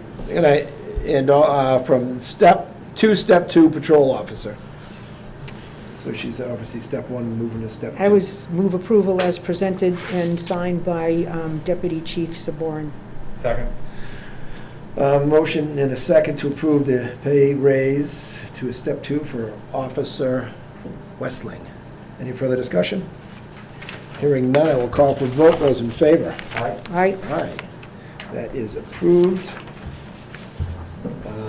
I will make one comment before we move on here, that I am disappointed that we failed to get in the agenda the discussion on the bylaws for the meetings being recorded, Yes, which I was you're looking right. forward to tonight. I will get into that in my selectmen report a little bit, and we'll still get to it at our next meeting, I hope. Okay. So let's move forward with meeting minute approval for May 20th, 2021, joint meeting with Finance Committee. Move approval as presented? Second? Motion to second to approve the meeting of with the Finance Committee on May 20th. Any further discussion? Hearing none, call for vote. All those in favor? Aye. Aye. Now the September 8th meeting minutes. I would move approval as presented. Second? Motion second to approve September 8th meeting minutes. Any further discussion? Hearing none, I'll call for vote. All those in favor? Aye. Aye. Aye. Correspondence, we have none today. Do we have anything that's not here? From anybody, have any emails or anything they want to share? Nope. Very good. Select board reports. Maureen? Yeah, I just would like to let everyone know that the finance group that we're working with, Jessica and I have had several run-throughs of different financial management systems with the or shall I say the finance team administering the financial matters of the town. And we've got some good information, and I believe within the next, I would say, maybe a couple months, we should be bringing you a proposal for a new and approved financial plan that would be in concert with what the auditors have asked us to do for the last two audit rounds. Would that include a new software system? Yes. Excellent. Yes. Excellent. And so there's been a lot of cooperation by the finance team, and we look forward to wrapping this up and bringing it to you guys probably in November, I would say. But if we don't let them know by like January, for them to get us ready to do a rollover next July would be pretty difficult. There is some issues of concern about some finance team members who think it would be better to roll over, not the, July 2020. The beginning of the next fiscal year? But to go in January, in the middle of a fiscal year. I'm not convinced, but maybe they can convince us, and so, at any rate, but I think we've made some good progress. Well, I think the concern there would be the end of year cleanup in the accounts, the transferring of funds, the final checks that come in over the month of July and sometimes into August before Yeah. we close everything out. Just pay attention when you're talking to them, what the concern is and how those are handled, because Yeah. that's what's going to cut off our Yeah, ability to. Well, the thing that would be helpful, if we have this as a goal in a July rollover, there will be a team on the ground from the people who are helping us transfer this to actually make certain. It would put a lot of pressure on us to make sure we have done all of the things we need to do and that we're ready to roll, say by August 1st. So July would be awful. You wouldn't want to come around here talking to any people. And hopefully that's going to include a number cost-wise. Yes, we can yes. pitch Oh, the town definitely. too, 'cause Yep. and whatever that is, I'd say bump it by 20% to present it to the town and make sure we can absorb something unforeseen. In that case, comes up. I think 20 is reasonable, because usually these budgets are pretty good from these Yeah. companies on And that. and simultaneously with thinking about doing this, we have to obviously get into the single audit that we need to have probably Melanson and Heath do again, or we did Powers and Sullivan. Yeah. So Powers and Sullivan would be in as well, but this is one of their major requests. Yeah. I wouldn't say recommendation, it's beyond recommendation at this point, it's a have to do. And this should fix almost all the concerns that they have. Well, Most of the ones it with- won't fix all of the concerns, because some of it has just been the result of turnover in staffing, and certain Well, things didn't get, yeah. kind of carried over. But posting of funds and in depositing Yeah, checks and exactly. things is really going to speed that up. Exactly, should And speed that up. that takes away the ability to have any Yeah. accidents or mishandling Yeah. of funds when Well, we when gotta. they are yeah. rolled over on Yeah. a So, weekly so I would basis. say we've been meeting at least every 2 weeks, and they probably have been meeting with you more. But it's been relatively enjoyable, except I will tell you, some of those online, programs where they're training, people are talking about their programs. That's when. You need coffee. Yeah, that's when that's when Jessica and I were interrupted by Ms. Keith, Mr. Anders? Mr. Anders, yeah. And so we were, we would have rather watched the The webinar. video, I imagine. But anyway, that being said, they're making good progress, and I think we'll we'll be ready probably within the next month or so to make a recommendation to you, and it'll be something we can budget for with Budget and Finance committees. Look forward to it, thank you. Okay. Dylan? Yeah, on that topic, actually, I would love, Jessica, if you would put together some kind of an update for the board and for anyone watching at home about some abandoned properties in town, specifically the West Street property that was mentioned earlier today, and just to give us sort of a lay of the land as to what the realities are with different properties around town, what their status are, what their various statuses are, and what our options are as a town to deal with these things going forward. Okay. I think that I would appreciate that, and I think that anyone watching at home might want to see some movement on that too. I think we need to use the board's authority to have Jessica direct our building inspector to analyze or evaluate those And probably the properties. assessors. They would know a lot of information. But also for safety and enforcement, Okay. code enforcement. Okay. You know, I don't think we need to vote on that, but I Yeah. think we can agree. Yeah. You know, if Bill may need to go have a look at these properties too and see, before we decide what is done, if there's some safety issues, maybe we need some fencing, maybe we need demolition. But it's things we have to consider and look at all the aspects, and the inspector would be Sounds pretty good. important in that. Yeah, absolutely. Thank Great. you. And then it would be a second topic. It would be nice to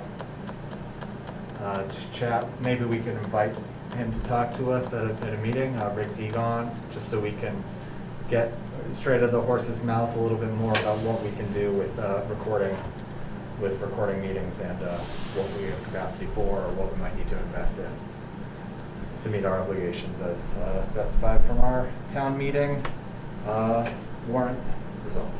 Okay. And that's all I have to say about that. Thank you very much. So, of course, that's the topic I want to speak on. I was looking forward to having on the agenda tonight, and I should have looked at this Thursday before this came out and added it, but I did not do so. I apologize. The things I will be looking forward to us discussing at a meeting about this will not be a lot of specifics in the beginning, because we're going to need to cover things such as locations of recording devices or locations to be used for recording, whether or not those are going to be permanently mounted cameras or some type of portable setups, who is going to be responsible for the recordings, and how we intend to have these posted on public media or forum, what type of forum, and how long we're going to make them available for. The law requires that we record these meeting minutes and they get saved. It does not require us to digitally or video record and save it. And our bylaw did not specify that we had to save them. Right. So in that discussion should be something of time frame, how long we want to make sure they're available for maybe For 90 days or something. The videos should be available. So, but I'm not saying 90 days. I'm just trying to give you items that I want to look for. And before we have any of those discussions in detail on any of those topics, these need to be presented to all of our committees that this is going to affect. And I'd like to more talk about that a little bit tonight. But before I open my mouth and make one suggestion that I want to see cameras here and here, the backlash, as we know, will be great because people think we're trying to dictate how they have to do it. So we need to speak to planning, conservation, any other committees that this is going to fall under. And we also have to discuss, as I know was Maureen's suggestion, that we include all committees, not just the ones that Matt had put in his submission at town meeting. But literally all of them may be daunting and overwhelming. It may be difficult. But I think especially we should focus on, and we might want to modify the bylaw, and that's what we'll talk about.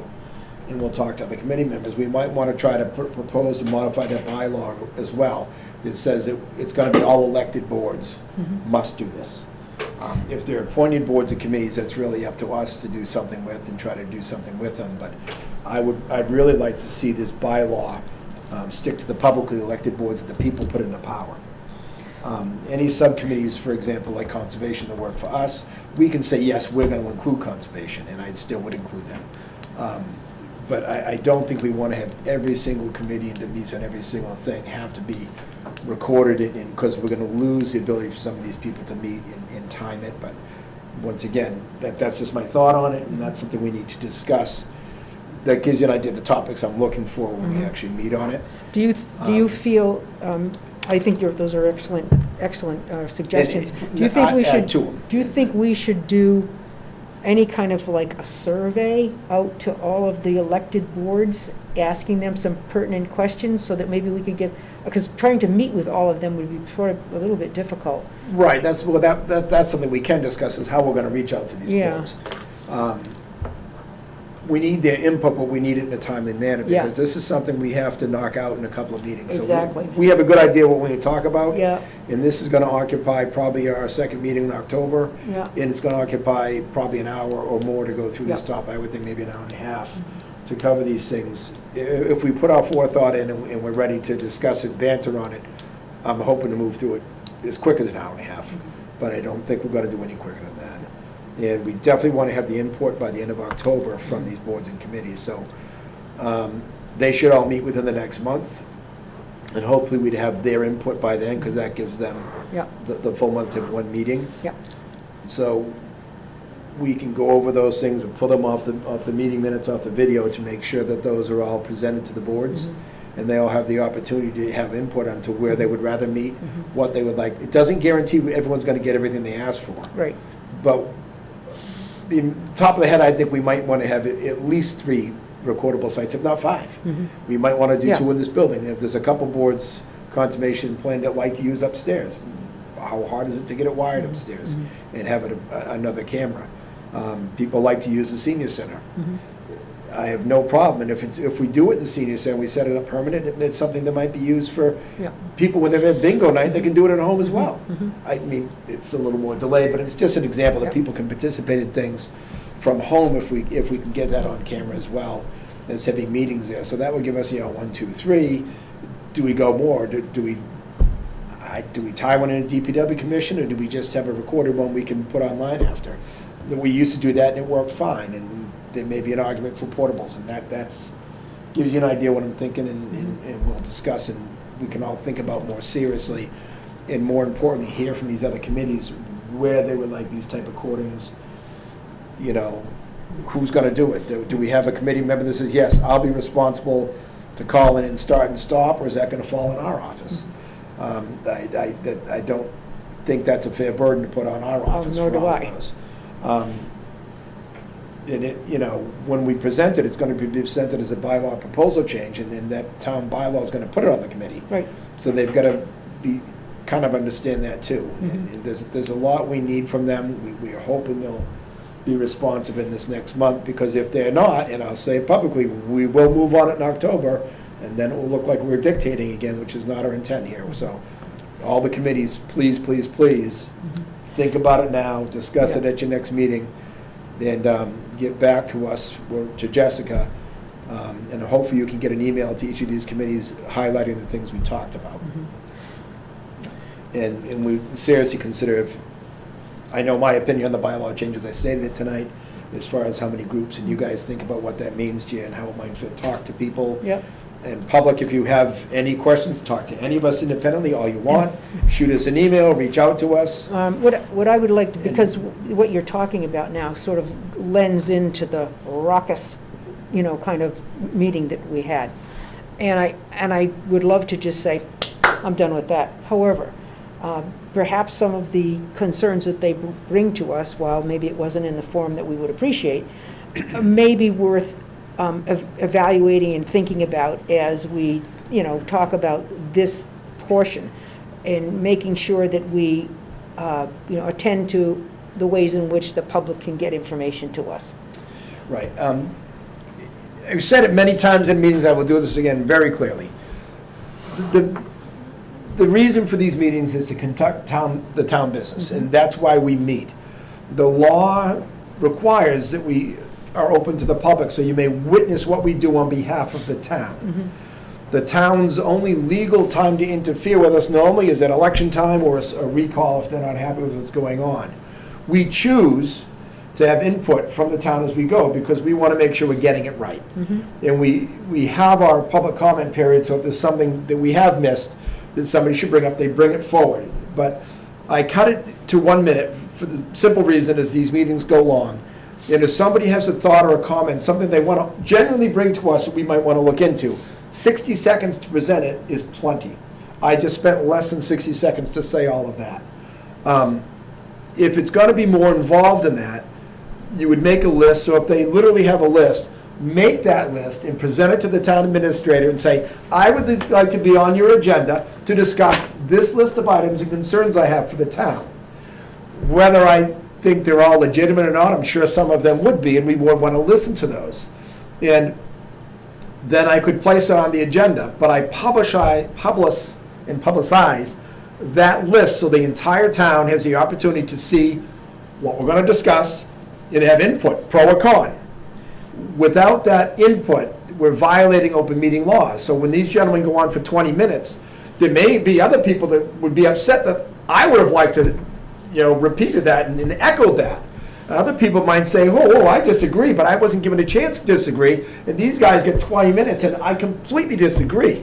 The idea of open meeting and publication means anybody with any view is allowed the opportunity to come and speak. When you have people come in and rant for 20 minutes, it violates open meeting law. This is why I stopped the meeting as soon as I came into control. You can't let them go on for that. It's not being a king or a boss or a bully. It's trying to obey with the laws it's written for us to conform to. An open meeting law is it so you can all see what we do. We choose and encourage input from everybody because we want to make sure we get it right.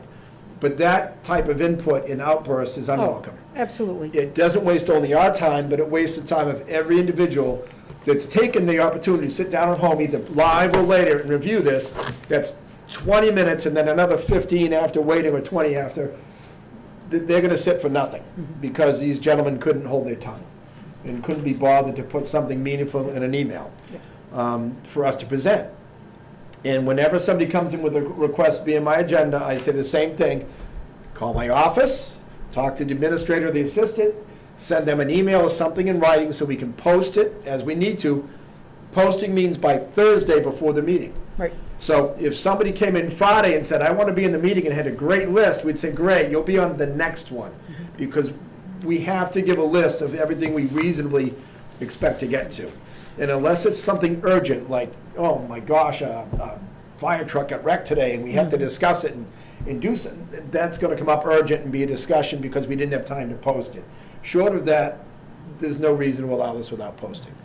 If anyone has anything to add beyond that, please do, but I think that explains the open meeting laws. I hear you, but my only concern is that the 1 minute, when it says you can only speak for 1 minute, I agree with you that most times that's very sufficient. That's to present. Yes, and there's no way in which, the kind of behavior that was demonstrated tonight is anything that I'd like to see again. My only concern is, does that represent a level of frustration that we need to attend to? And I'm new, okay? And if it is something that would rise to concern, I'd like to just think about that, because having been in the public sector a long time, having had a lot of people disenchanted with something the school was going to do, I often found that taking the time to engage with people who perhaps had a wrong-headed idea about what the select board at the school committee were trying to do was often much more productive than a simple shutdown of people and just say, well, you're not going to be heard and so forth. And I don't know if there's a way to do that, whether creating some sort of a subcommittee where we would sit down and say, if you have some grievances, this is how we'd like to have you handle them. What you put, right, I don't know if they'll listen to this, but the way in which, they can get their grievances put in front of us. Going back 12 years and talking about a grievance of 12 years is not timely, and understanding what a timely complaint is. And, trying to say, because I would say that there's, people who are listening might say, what's wrong with those selectmen? Why won't they at least listen? Because understand, you and I maybe dealt with a lot of public meetings before, and we say, well, gee, we do listen. But I would tell you that sometimes it's helpful to address the issue head-on and say, okay, we're willing, or we're willing to set up a forum where we can hear from the public as to what changes would you like to see in the way in which we take public comment. Not that we have to do it, but that we reach out and say, okay, we heard you, you're angry, you're upset. I disagree that they represent any group of citizens. I don't think that. But that level of frustration, maybe it is more openly shared than we think. And because I would say, as in my last life, I often thought, well, how in the world can they be upset about that? And then you hear their side and you go, oh, I see why they're upset, and then try to remedy that. Because having this kind of discord within the community does not help any of us. It doesn't help us, it doesn't help them, and it doesn't help people who listen to both sides kind of wrangling back and forth. So I just make the suggestion that, and if you'd like to tap me to do that job, to sit and listen and take that feedback, I won't say happy, but I would be, I think it is well worth the time and effort to hear people and to try to understand the angst. And maybe they just are people who have a lot of angst, and, listening's not going to make a difference. But I think it says something to the community if the select board reaches out and says, this kind of situation that occurred at our meeting did not happen by accident and did not happen because people are all happy with what's happening. And we need to just listen to that. And I would, generate a time frame where we could, what I would be happy to, no, I wouldn't be happy, but I would sit and listen and try to understand, for an hour and a half, but I would not tolerate the screaming, and you were absolutely right to do what you did. So that's all I have to say, and I just know that, having opportunities sometimes to work with sometimes difficult circumstances head-on makes a lot of difference in the long run. Thank you. Ellen? Tie a bow on this topic. Perhaps it could be helpful if we, and by we I mean Jessica. Poor Jessica. If we could include an explainer, a brief explainer about how a citizen gets their input or their agenda items, whatever their On the agenda agenda. is, in front of a board or commission in the most proper way. So maybe we could have an explainer, a blurb in the how do I section on the website, I like it. of the town website. Maybe as a header or a permanent header posting on the My Town Government, the calendar page. There's all the links on top before the calendar starts. Maybe we could have a permanent one at the top. Yeah, I don't know if it's possible. It's one of those sliced bread moments. Why did we do that before?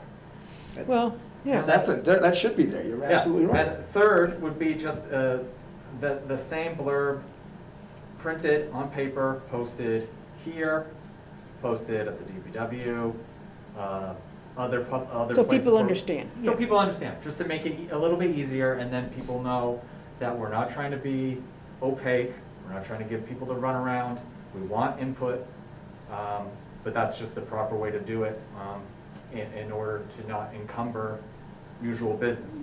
Agreed. I just circle back to what I said initially, the 1 minute guideline. If somebody has something that's arbitrary to bring up quickly that they don't think we've thought of, and they didn't want to just call us or email us, certainly come in and have your 1 minute. And if I said, we'll have 1 minute of total silence to see how long that is, I won't. Try that at home. It's plenty of time to present something. And that doesn't mean that's it. We may have a question to clarify, or a short response, or an answer, because somebody might say, whatever happened to you guys doing this? And, oh, well, sure, we did this, and here's what we found out what happened. And we might be able to answer a question, that some old business or something as well.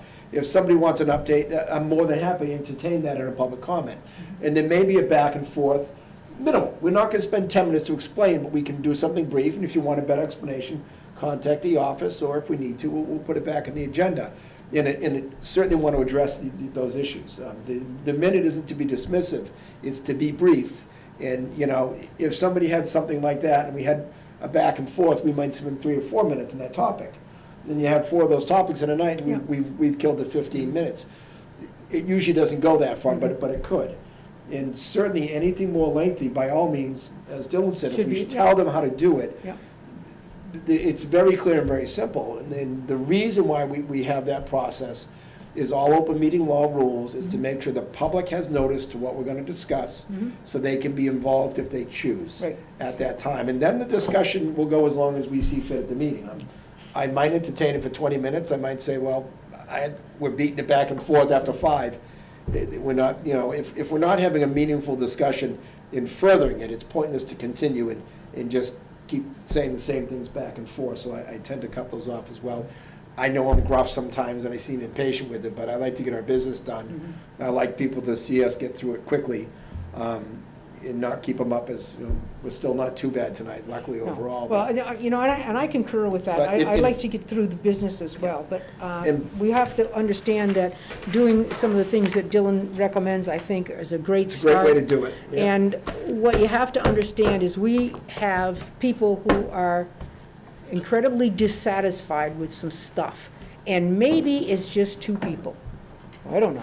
I haven't heard from anyone else, I haven't had well- any emails or blank from either of them on the topics And they no, claim to have, so- nor have I, to be so honest with you. I don't know So, where these yeah. emails supposedly are. Yeah, so I think that if we can do the things that Dylan has recommended, that would be great, it's a great start. But I do think having this conversation about these concerns is important for the community to hear. Because if we just banged the gavel and left tonight, that would not have been a good I idea. need my paperwork signed. So you can't have that back yet. And that Are signature's we- not Vlad. Are we on still? Yeah, I don't Yeah. know why the Zoom kicked me off, but nobody was logged in. And we'll circle back briefly, we had one wage authorization that we did not cover. No, we did. Nope. That one was voted on at the last Last meeting. meeting. Oh, so that was an approved But one. it was in my paperwork and I forgot to give it to you. So, all right, so you can have it back. Yeah, I'm sorry. That's sounding, wait a minute, that's not the right one. I'm sorry. All I right. just- All right. Well, making anyway, sure. last comment just is, great job, Jessica, on Saturday's event, getting that out into the public. I know a lot of people enjoyed themselves, and you got great weather. I worried about it in the morning, but it was good. Yeah, a lot of kids came through, I mean, I don't know how many total, but it looked like there's probably close to 100 tickets in these little drawings for kids, which, that's probably half. great. It's If we're looking great. at K through 2, that's probably, yeah. that's probably half the kids in town Yeah, that probably. came to it, which is fantastic. Yeah. If we get a 50% turnout of kids in that age group we're Yeah. looking for, I think that's wonderful. So, well done. All right, we're adjourned? Nope, Jessica gets her administrative report. Oh, I'm sorry, Jessica. Oh, no She's- problem at all. So I want to I can segue from Dr. Marshall's comment about the Public Service Day. Really excellent. A little funny story, we were planning on having it in September because usually when they have the open house in July, everybody is like super hot. It's just horrible weather, and of course, we get like one of the warmest days of the summer on Saturday, but yeah, it was really beautiful weather. Everybody seemed to enjoy having that event on the common. I think having so many options for the younger children was really great to get them out and teach them about some of the public services that we have in town outside of what they're exposed to in school. There was one air horn that was blown the entire event, and I said, going into that event, that was the one thing I wasn't looking forward to, so I was actually kind of surprised that the kids didn't find air horns earlier on in the event. Yeah, they're easy with the, and sometimes there's actually foot pedals which you touch them by mistake and they go. Yeah. But the big ropes up front, you can't miss those. Right, and as soon as one kid does it, Does it? Yeah. you know, it's like domino effects, but. Until the air tanks lose their pressure, but Right, There's so a yeah, lot so of we air had there for a a while. great turnout from the DPW, the EMS, fire, police, Mass State Police, the Sheriff's Office, the Council on Aging, the library. Just, we got a lot of, a lot of good turnout outside of just our local emergency services. So I think that it was all around a really good event. We pivoted from the traditional open house. I think it was really well received by the community. We'll look forward to building off of that in the future until we can have an open house for our fire department. That's our timeline. We'll have this And then we'll have the open house for the fire department. All around really great event. The next event that the town will have is gonna be very scary, which is on Halloween, on the last Sunday of the month of October. Typically, the trunk or treat that the town hosts is from 6 to 8 p.m., so we're gonna stick with that timeline. And the sign up for that will be on an online form, also available for people to fill out a hard copy if they don't find that to be an intuitive way to fill out. So that will go up this week to allow people to sign up. But I know that Greg and probably the both of you have heard from residents. I've been getting calls from residents about wanting to sign up for Very Scary. So I just want to let everybody know that that sign up will go live this week. I thought Very Scary was tonight. No. Oh. That was Comic-Con. Yeah, right. So we look forward to that, that coming up next month. Hopefully, we have really good weather for that as well. Other than that, we have the dairy wool mill building. I know that there's a lot of conversation around town about when that's going to come down, what's going on there. There is a lot of activity, so I totally understand why people are curious about it, but there are permits that have been pulled to remove salvageable materials. So basically what they're doing is like gutting it from the inside out. And the permit to take down the entire building has not been pulled yet, so we don't have a date on when that's going to happen. But it is on all of the town staff radar, at least the town staff that have an interest in this.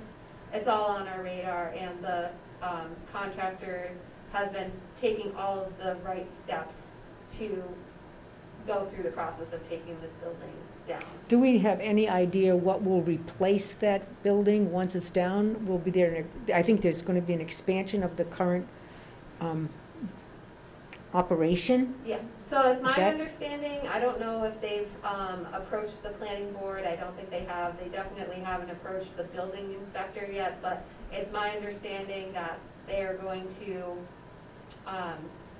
replace the current building with other like warehouse type facilities to store more products. A lot of their product is stored outdoors as well. It comes off the rail and it's stored just as is. And It's who like one knows of if- the biggest Yeah. suppliers of whatever type of. Tiles, yeah, those great big black pipes, yeah. Yeah, like one of the biggest suppliers in, I think, the country, or at least the Northeast. So it's good, it'll be really good to see it that expanded, because obviously new building, new growth, for our taxes in an industrial area. The other thing that I wanted to mention is that the public safety building, there's been issues basically since very early on in the public safety building's existence with the HVAC mini splits. So a lot of times they either haven't been working or they are not working correctly, and they've been leaking. So this summer, especially since it was so wet, the mini splits had to kind of work in overdrive, trying to keep the building dry, and they haven't been doing a very good job. But when they have to work in overdrive, they tend to leak. And so with all of the leaking that's been going on, we are concerned about mold growth. So we've had a moisture test completed, which has shown that the walls are very moist. We've had an environmental specialist come out to basically tell us that there's mold growth, but we can't understand the extent of mold because it's all behind the walls for the most part. So the insurance company is requiring that we have an engineering inspection done, and that will be done by EFI Global. I'm waiting to schedule a time for them to come out. And then, we have to think about how we're going to go through the process of testing for mold, because I'm not entirely sure if the insurance company is gonna cover any of this. Can I ask, that building is so new, so to speak. Why is all this happening? What's the, I mean, I know it's almost 9 o'clock, but Yeah, you know, that's what I think we're trying to figure out. And so essentially, what we've been trying to do is we have an issue with the mini split. We call the technician to come fix it. And we're told that it's fixed, and then, 6 months later, the next rainy weekend or humid weekend we get another disaster. And it's the same disaster over and over and over again. So, that's why we're taking the extra step at this point to say, we've tried to build this relationship and trust that what the HVAC crews are doing is right for us, but we know that this is no longer an option. I think if we could wave a magic wand and just rip out all the mini splits and replace it with like a central air system, that would be our best option. But financially, that really hasn't been an option for us. It may be an option with ARPA money. I strongly think that it could be an option with ARPA money.